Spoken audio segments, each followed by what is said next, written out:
guys, it's Courtney. Today I am going to be using the Holly and Berry stamp set by Colorado Craft Company, and I'm going to be stamping on a piece of watercolor paper. I'm making a square card today. This watercolor paper is cut down to 4 1/4 by 4 1/4. I am using my Misty here.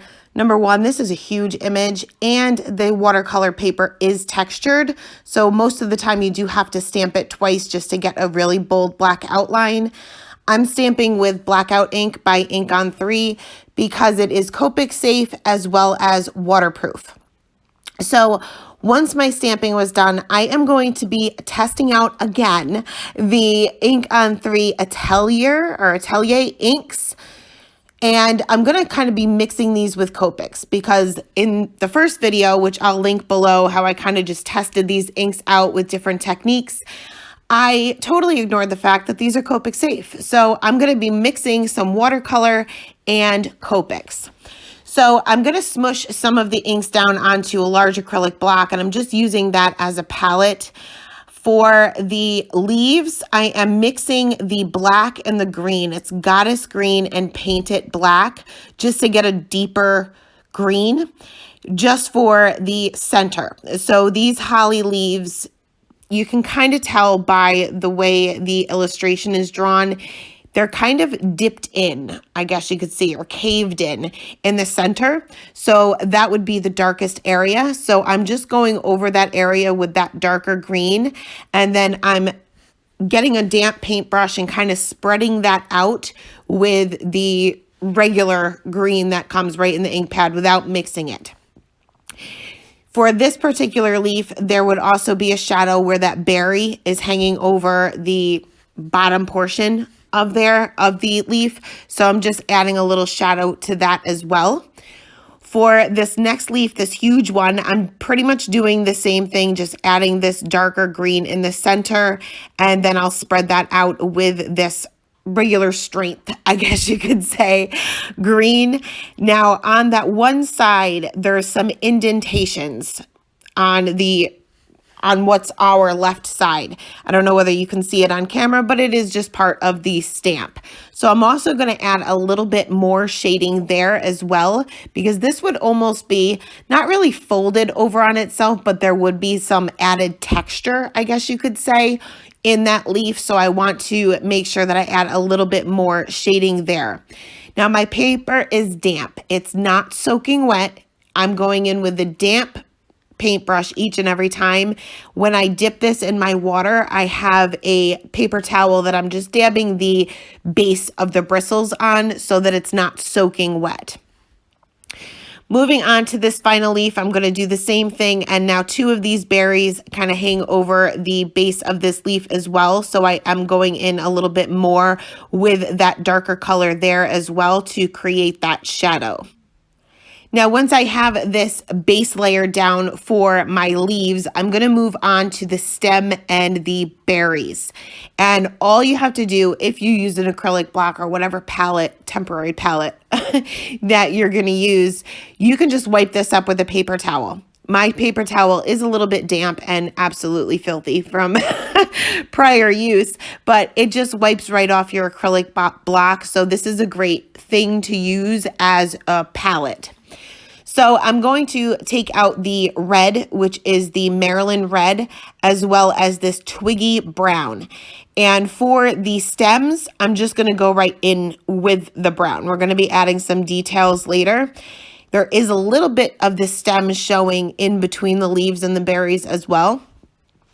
Now for the berries, I am going to use the Maryland red, but I'm also going to mix a little bit of the red and the brown to get a little bit of a darker version of that red. So I'm going to fill in this entire berry with that red color. Then I'm going to mix this brown and the red and go back in and add some shadows. Where one berry is hanging over the other, the berry on the bottom will have a shadow on it. And I'm also just adding a little bit of a shadow on the opposite side of this berry just to kind of give it a round appearance. Now, if your paper is a little bit too wet, and you'll know because your color is going to spread like crazy, just let it dry. Just a little bit. Don't let it dry completely, but just let it dry where it's just a little bit damp. Then you can go back in with your paintbrush and just soften those areas out, soften those shadows out. You don't have to completely take them away or blend them in. All you have to do is go over with a very damp paintbrush the edge of it, and it will kind of just soften and make the two colors blend a little bit easier and a little bit more seamlessly.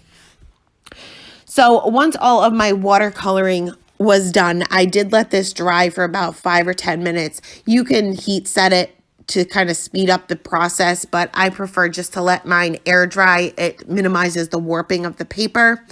And then I'm going to bring out my Copics and I'm going to color directly over this watercolor. I did pick some greens that closely match my green that I used for the watercolors. Of course, I am bringing in a much darker one, but my lightest green will pretty much be the same green as the rest of the leaf. So I'm just deepening up these shadows with this G46 in the center and also off to the left-hand side where it is kind of bent.